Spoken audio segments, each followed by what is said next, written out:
Hello again, all. I want to share with you today the space that I'm currently in. I'm sure many of you will be able to pick up immediately that there are some intense energies going on for me at the moment, and I know it's not just for me. It's a very intense time in the world, energy-wise. And of course, we are moving up to the end of the year, so there's all those end of year energies as one space of time ends and another begins. There's all those energies of transition, and they can be very intense, let alone the time of year that it is, with holidays and get-togethers and the festive season. So for the last day or so, and yesterday was intense for me, but today even more so, I've been feeling, and am feeling now still, very, very teary, very, very, I guess vulnerable is a word that I could use, but vulnerable as in allowing my wounds to be expressed, because to me that's what the word vulnerable means. It means able to be wounded, as I've written about in one of my, or a number of my posts. I mean, vulnerability is about the ability to be wounded. That's the literal translation of it from the word in Latin. So very much so I've been experiencing and expressing my wounds. One might say, or I might call them my core wounds, those wounds that I experienced as a child, or those experiences I had as a child, as a teenager, as a young human being, that caused me to feel wounded, hurt, harmed.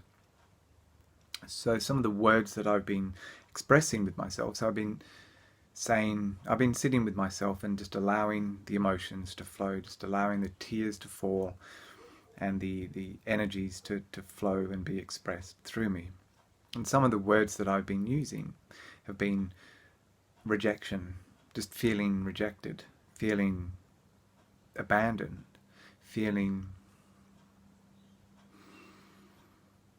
neglected, feeling sorrow and sorrowful and almost feeling that profound sense of loss,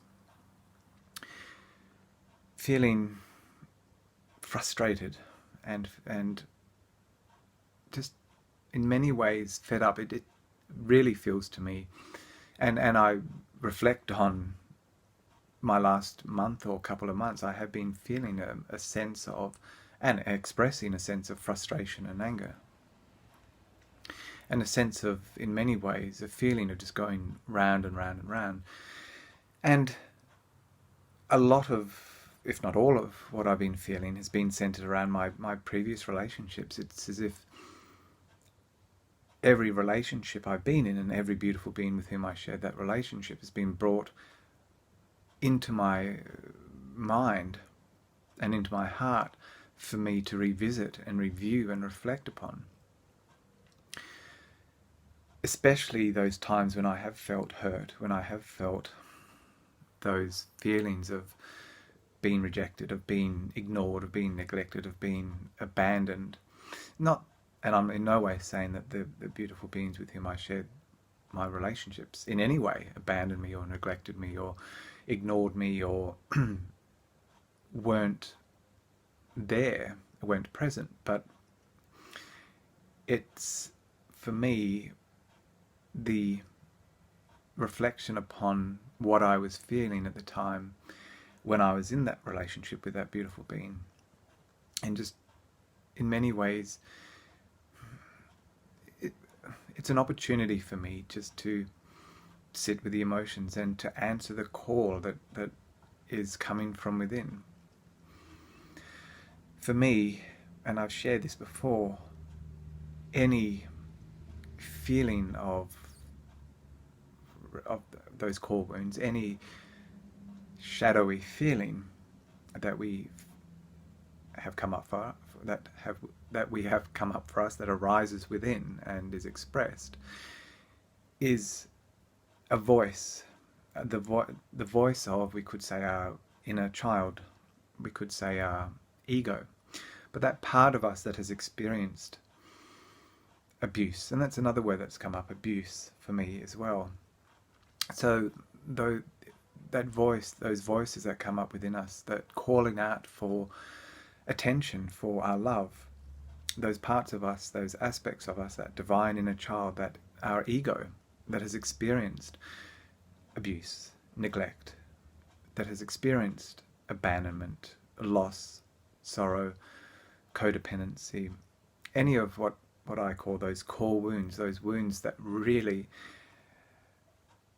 go to the core of who we are, and we feel them right in the depths of our being. And for me, I always know when I'm in that space, because when I shed tears, when I cry, it comes from right down in my stomach. It just comes from so deep within that I know I'm in that space again. And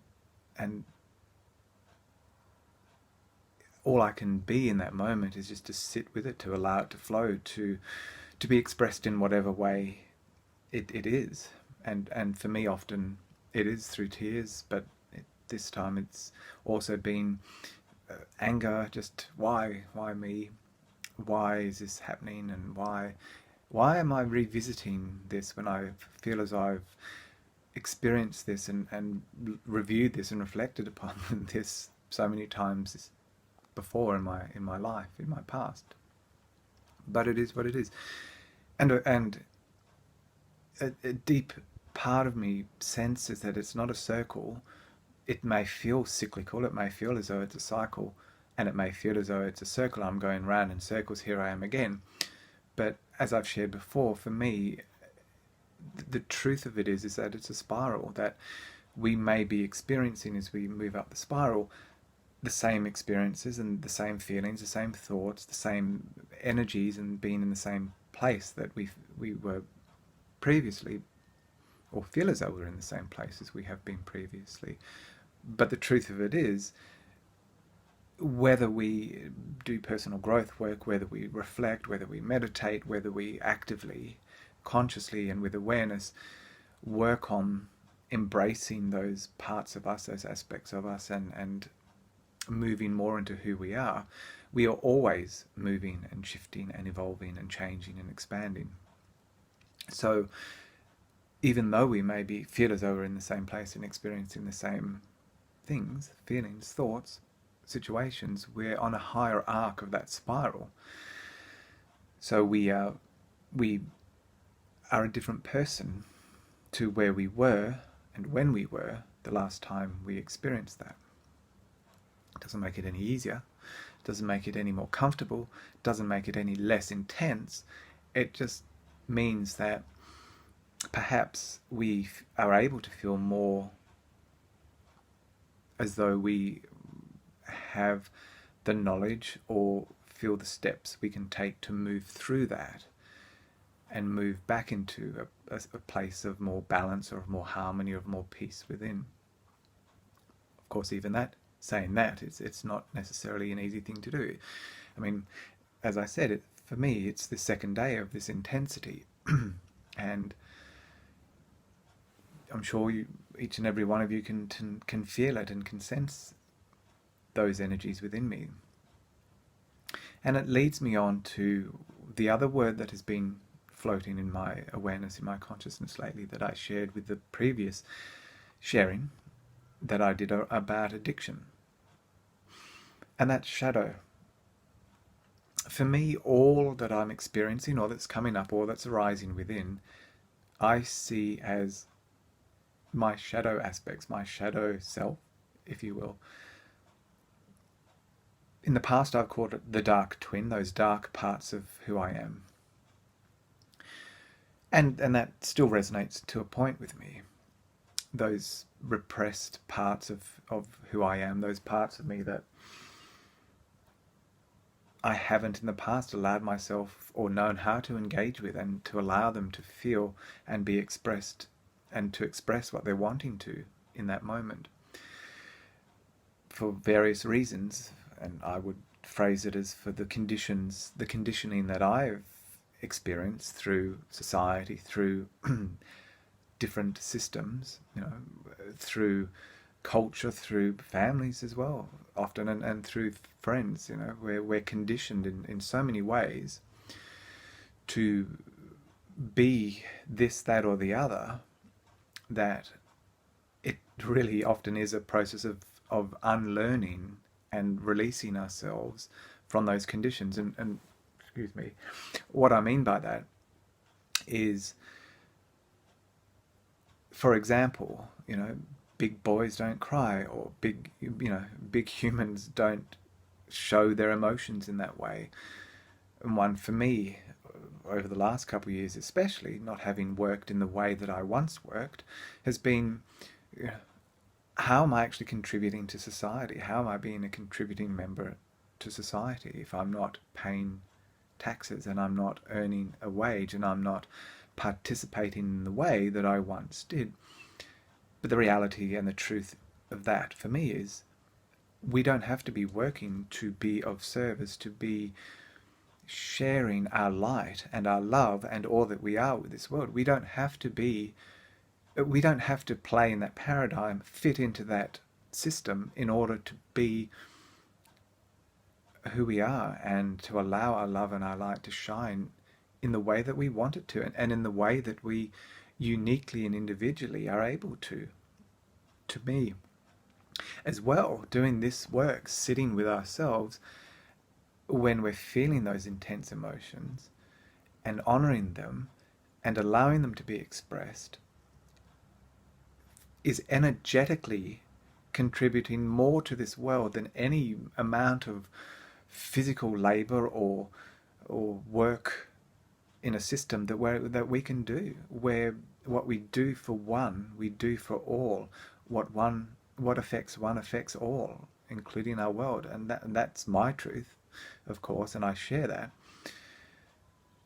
So all these parts within, the shadow within, those parts of us that call out for our love, those parts of us that have been abused, that have been neglected and rejected by others, or by a situation or a system, those parts of us that have felt loss or grief of a loved one, or of a way of life, or something important and dear to us. All these are parts of us that are calling out in the ways that they do, at the times that they do, for our love, for our attention, for us to sit with them in whatever way we feel comfortable, and say I love you, and say I'm here, and say I hear you, and I want you to express what you're feeling, what's going on. I want this to be expressed in this moment. And not repress them, or suppress them, or ignore them, or call them, even, we don't even have to label them. I mean, I use words such as sorrow and rejection merely because they're in many ways an umbrella term for the multitude of feelings that I'm feeling and am expressing in the moment. But the reality is, I'm feeling what I'm feeling, and that's, so be it. So I reflectively ask the question, what do we see when we look into our world? What do we see around us when we look out into our world? Do we see evil? Do we see darkness and malignant forces out there? Do we see shadows around every corner? Do we feel fear when we go out into our world? For me, any shadow that we see out in our world is ultimately a reflection of what's going on inside. I'm not saying in any way, of course, that what happens externally to us, what happens out in our world, is a reflection of who we are. But any sense of shadow that we see in another even is always going to be a reflection of us. Because if it weren't within us, it wouldn't be something that we would see out there in another. It's that, not like attracts like, but for it to exist out there, it must exist within. And that is an intense expression, an intense sharing, of course. And for me, And most of my journey has been about, as I said, unlearning unlearning that conditioning, and those conditionings that I was raised with in many ways. And part of that has been to move away from labels such as evil and good. What does that mean, really, when we think about it? When we feel about it, good could mean whatever we want it to mean. Often it can be defined by the law. This is bad or illegal, and this is good, and this is legal. So, and in different places, different laws, different definitions, and so forth. So for me, it's not about if I see darkness or I see evil out there, and those again are not words that I really use anymore at all. So if I see shadow out there, if I feel fear at something, I know that that is a part of me that's, again, calling and coming up for me to engage with, to embrace, to love, to comfort, to soothe, to provide solace to in the moment. It's not that the darkness or the shadow or the evil that I see out there means that there's evil within me. It means that there is a part of me that's feeling afraid, that's feeling fear in that moment, and wants to be heard, to be listened to be engaged with, to be loved. And for me, the shadow that we see expressed in our world, in the way that it is expressed, is again an external calling for that love, for that comfort, for that attention, for that, but attention in terms of I'm hurting, I've been hurt, this is the only way that I feel in the moment that I'm able to express that. We don't have to condone how it's expressed. We don't have to in any way see it as anything other than a shadowy act. But we also don't have to say that it's evil, that that person is evil, or that what they've done is evil. But rather, for me, that it's an expression of that unexpressed shadow within. And many of us don't know how to express that in a way that is anything other than external. Often we express it through anger, we express it through frustration, we express it through abuse. I mean, there are many ways that it is expressed, but to me, it comes back to that each and every one of us has experienced hurt in some way, abuse in some way, sorrow and loss in some way, whether that's directly and in our own personal journey, or we've seen others around us who have experienced that. And for me, it's been about, my journey has been about embracing that rather than repressing that, and embracing that with love and with compassion, and moving away from those words of evil or even self-blame about, oh gosh, I'm in this space again, why am I here again? And why am I experiencing these intense feelings again? Because I thought I was done with this, but here I am again. And I'm no way perfect in that. Even today, yesterday, I think it was, I was saying, gosh, I was moving more into that space of self-judgment and self-blame of like, what the... But that's how I'm expressing in that moment. So, shadow, for me, is just those parts of me that are calling out for my love and for my attention. And I will, as best as I'm able to, in every moment, engage with them, allow them to be expressed, and not label them, not judge them, not seek to even understand them, just to allow them to be as they are, and allow myself to feel and to think and to be as I am in that moment. And ultimately, for me, the shadow, that whether that's within or without, is really the light. It is the light that's been repressed, that's through fear, through experiences, through repression, through abuse, through so many experiences, has really run to the shadows to hide, to be safe, to keep itself safe. But ultimately it is of the light, and all it wants, indeed all any of us want in this world and in this life, is to be loved, is to be comforted, is to be held in those moments of our anguish and angst, in our moments of sadness and sorrow, and to be told that we're important, and that we're special, and that we are loved, and that we are lovable, and that we are worthy, and that we are important, and that we do matter, and that we do make a difference to our world and to those around us. And for me, that's the heart, that's the core essence of Shadow. So, as always, I thank each and every one of you if you've engaged with this video and this sharing. I thank you for sharing this space with me. I wish each and every one of you blessings of light and of love, of beautiful, beautiful moments with yourself, with others around you, and with our beautiful world. I love each and every one of you, and thank you.